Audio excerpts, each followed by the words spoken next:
Paano mga Buskonyan? Napakinggan natin ang presentasyon ng dalawang partido.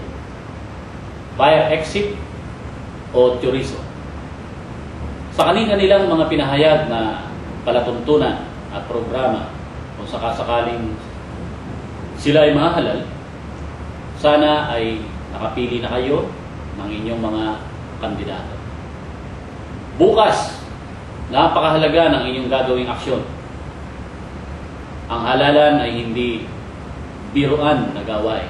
Ito ay isang seryoso na gawain dahil dito nakasalalay ang isang makulay na taon, 2007-2008. Piliin natin kung sino ang nararapat, kung sino ang may kakayahan, at kung sino ang magdadala sa ating minimiting servant leadership. Sampalala lang mga Buskonyan, bukas sa ating pagboto sa mga lugar kung saan kayo nakatalaga, dalhin ang ating mga kopya. Seryosohin natin ang gawain ito.